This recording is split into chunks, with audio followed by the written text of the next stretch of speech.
कि आज first advent Sunday है, आमद का पहला इतवार। आमद के 4 इतवार बताए जाते हैं और 5वां इतवार जो खुदावंद यीशु मसीह की पैदाइश का होगा। पहला एडवेंट संडे जो है उस पर जो टाइटल है वो होप का है, उम्मीद का है। उम्मीद भी यीशु मसीह से ही थी और यीशु मसीह ही इस दुनिया में आए, लेकिन बहुत सारे लोग, बहुत सारे कहले मज़ाहब आज भी गुमराह हैं यीशु मसीह को लेकर। मगर अब एक चीज़ यीशु मसीह में बड़ी खासियत की हामिल है, वो ये है कि यीशु मसीह का जितने भी बड़े मज़ाहब हैं वो यीशु मसीह से जुड़े हुए हैं और यीशु मसीह के बगैर उनके मज़ाहब भी मुकम्मल नहीं होते।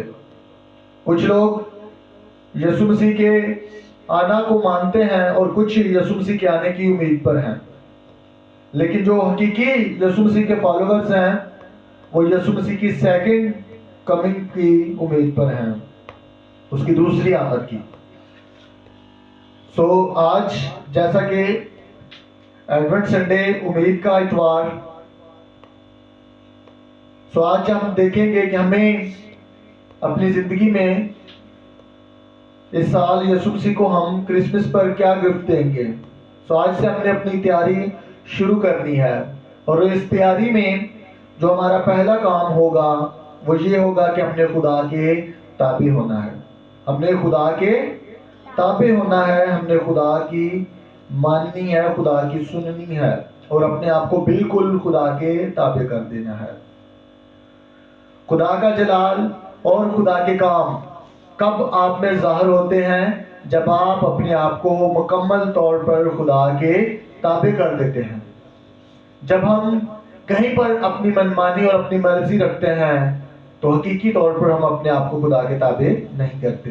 तो खुदावंद के पाक कलाम में से मुकद्दस याकूब रसूल, उनका खत, उसका 4था बाब, उसकी 7वीं आयत, खुदावंद के पाक कलाम में लिखा है, बस खुदा के ताबे हो जाओ और इब्लीस का मुकाबला करो तो वो तुमसे भाग जाएगा। खुदा के नज़दीक जाओ तो वो तुम्हारे नज़दीक आएगा। खुदावंद के पाक कलाम के पढ़े और सुने जाने से हम सबको बरकत मिले। आमीन।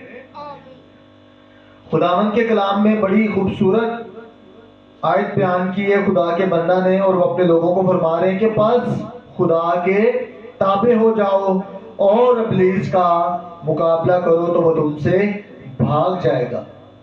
फिर तुम खुदा के नजदीक जाओ तो खुदा तुम्हारे नजदीक आएगा। यानी कि पहले कुछ प्रोसेस बताया है और फिर उसके बाद फल मिलने की उम्मीद बताई है कि पहले तुमने खुदा के ताबे होना है और फिर इब्लीस का मुकाबला करना है, जिसकी एग्जाम्पल हमें यीशु मसीह की जिंदगी में भी मिलती है। खुदावंद यीशु मसीह 30 साल की जिंदगी तक खुदा के ताबे रहे, जैसा कि हमें उनकी जुबानी हवाला मिलता है। जब मुकद्दसा मरियम और मुकद्दस यूसुफ उसको ढूंढ रहे थे तो उन्होंने कहा कि हम तुम्हें ढूंढ रहे थे। तो खुदावंद यीशु मसीह ने उनको क्या जवाब दिया कि क्या तुम नहीं जानते कि मुझे मेरे बाप के यहाँ होना ज्यादा जरूरी है? तो उन्होंने खुदा की मर्जी को ज्यादा अहमियत दी और खुदा के ताबे होना ज्यादा समझा। तो जब उन्होंने खुदा के ताबे होकर जिंदगी गुजारी तो फिर जब उन्होंने बपतिस्मा लिया तो फिर हम देखते हैं उन्होंने इब्लीस का मुकाबला किया। तो फिर इसी बात की सच्चाई हमें नजर आती है कि इब्लीस तुमसे भाग जाएगा। तो इब्लीस का मुकाबला जब यीशु मसीह से कराया गया तो इब्लीस वहां से भाग गया। और फिर हम देखते हैं कि खुदा के नजदीक तुम जाओ तो खुदा तुम्हारे नजदीक आएगा। फिर यीशु मसीह में हमें वो सारे काम, वो सारा जलाल उसने जाहिर किया जब उसने 3.5 साल खिदमत की। यीशु मसीह की जिंदगी हमारे लिए इसीलिए नमूना है कि हम उससे सीख सकें। आज अगर हम खुदा के ताबे होते हैं, और पूरी तरह से ताबे होना है। आज बहुत सारे लोग अपने आप को अक्लमंद समझते हैं, बहुत सारे लोग अपने आप को बड़ा एजुकेटेड समझते हैं, लेकिन अपने चाल चलन से वो इन चीजों को जाहिर नहीं कर पाते। तो इस तरह की अगर खिदमत है आपके पास, तो ये खिदमत आसमानी नहीं, बल्कि ये खिदमत दुनियावी है, नफसानी है और शैतानी है। क्योंकि जब आसमान से आपके लिए खिदमत दी जाएगी, तो वो खिदमत जो होगी वो मोहब्बत से, तरबियत से, रहम से लदी होगी, और उसमें हसद नहीं होगा, उसमें बेरहमी नहीं होगी, उसमें झूठ नहीं होगा, उसमें सच्चाई होगी, जो सच्चाई आपको गुनाह से आजाद करेगी।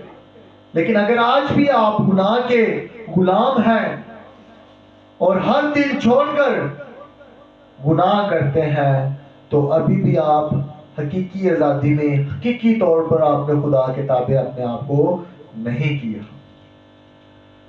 तो मेरे अज़ीज़ों, हम खुदावंद के कलाम में से देखते हैं कि एलिया के बारे में। एलिया नबी भी हमारी तरह एक आम इंसान थे, लेकिन उन्होंने अपने आप को खुदा के ताबे किया। और हम क्या देखते हैं कि उन्होंने जब दुआ मांगी, इस जमीन पर बारिश ना बरसे, तो 3.5 साल तक बारिश ना हुई। अब एक बंदा जो हकीकी तौर पर अपने आप को खुदा के ताबे कर चुका है और रास्तबाज है, उसकी दुआ में आप असर देखें कि उसकी दुआ कुदरत की बनाई हुई चीजों पर भी असर कर रही है। इंसानों पर तो एक छोटी चीज आ जाती है। फिर हम देखते हैं खुदा के बंदा यशवा, जिसकी दुआ से सूरज रुका। तो अगर आप खुदा के ताबे होते हैं, इसीलिए खुदा ने यीशु मसीह ने मिसाल दी कि अगर तुम में राई के दाने के बराबर भी ईमान होगा, तो इस पहाड़ से कहो कि पीछे हो जाए, तो ये भी पीछे हो जाए। लेकिन जरूरत किस चीज की है कि आप खुदा के ताबे हों और आप ईमानदार हों। तो आप कुदरत की जो चीजें हैं उनको भी हुक्म करेंगे, तो वो भी आपका कहना मानेंगी। जिसकी मिसाल हमें मिली है एलिया से, यशवा से। फिर उसके बाद बुजुर्ग मूसा हैं, जिन्होंने खुदा से दुआ की और पानी को 2 हिस्से कर दिया। आज हम बहुत छोटी चीजों के लिए दुआ करते हैं और बहुत सारी छोटी चीजों में ही हम पजल होकर अपने दिल को मायूस कर लेते हैं। हम समझते हैं कि अगर हमारी दुआ से फौरी तौर पर असर नहीं आया, फौरी तौर पर जवाब नहीं आया, तो शायद मेरी दुआ में कोई असर नहीं है, मेरा दुआ करना बेमायनी है। तो अगर आप ऐसा सोचते हैं तो ऐसा सोचना छोड़ दें, क्योंकि कभी भी खुदा को दिया गया वक्त, खुदा से बोले गए अल्फाज कभी भी जाया नहीं जाते। अगर खुदा आपकी दुआ को सुनता है, तो जब आप कहने की दुआ नहीं भी करते, वो तब भी आपकी सुनता है। खुदा हर कंडीशन में इंसान को देख रहा होता है, उसकी नजरें हर एक बंदा पर लगी है, खुदा को हर एक बंदे की रिपोर्ट पहुंचती है। लेकिन अगर हम रात को पूरी रात क्या, लेकिन बंदे ने बैठकर दुआ में गुजारी है, लेकिन उठते ही वो बंदा गालियां बकना शुरू कर दे, दिन भर शराब पिए, दूसरों से हसद रखे, नफरत रखे, गुस्सा रखे, तो उसका रात भर बैठकर दुआ करना किसी काम का नहीं है। अगर हम चाहते हैं कि हमारी दुआओं में असर आए, हमारी जिंदगी में खुदा का जलाल ज़ाहिर हो, हम रूहों को बदले, रूहों को जीते, बीमारों को शिफाएं दें, खुदावंद यीशु मसीह का जलाल गैर कौम के सामने भी जाहिर करें। क्योंकि यीशु मसीह ने कहा कि ये जो काम मैं करता हूं, तुम मुझसे भी बड़े काम करोगे। तो अगर ये सब चीजें हम अपनी जिंदगी में लाना चाहते हैं, तो बहुत ज्यादा जरूरी है कि हम खुदा के ताबे हो जाए। हम देखते हैं मुकद्दस पौलुस रसूल की जिंदगी, क्योंकि आज भी बहुत सारे ऐसे लोग हैं जो खुदा के ताबे होना, शरीयत पर अमल करना को समझते हैं।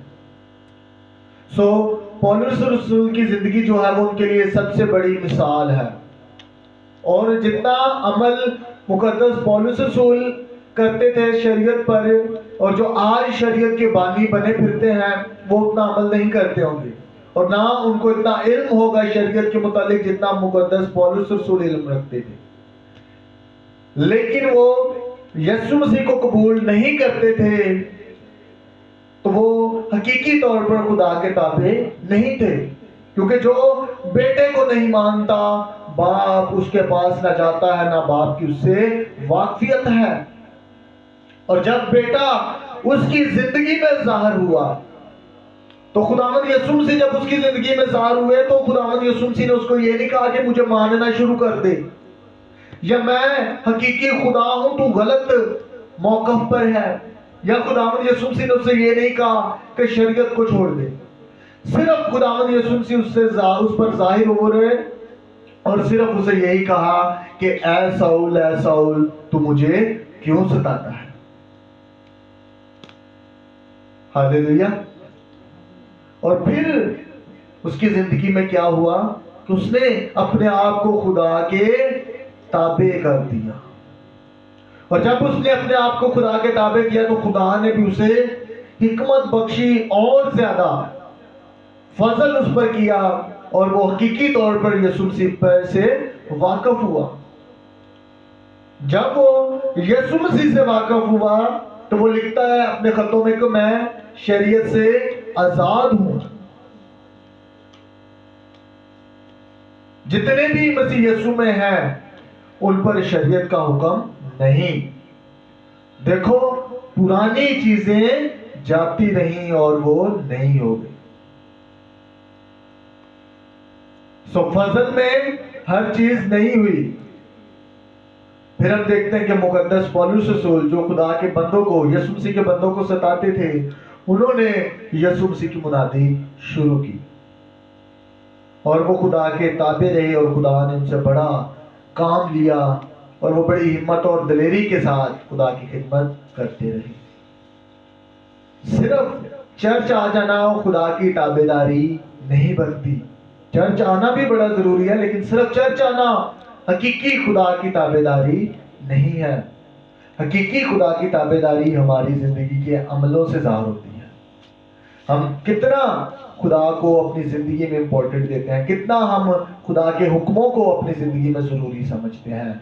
कि खुदा हमें एक चीज से मना करता है, लेकिन हम अपनी जिस्मानी ख्वाहिशों के लिए, लोगों को खुश करने के लिए वो काम करते हैं, जिससे हम खुदा के ताबे नहीं होते।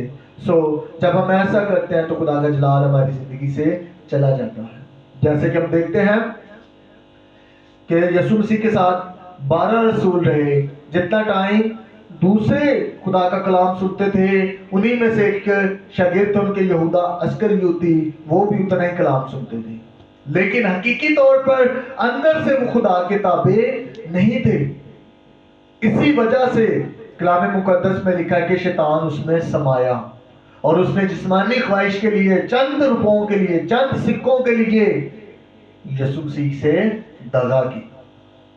इसी तरह आज की दुनिया में भी जब हम खुदा के ताबे होते हैं और किसी म्यार पर जाते हैं, तो इब्लीस हमें इन्हीं चीजों से वर्गलाता है।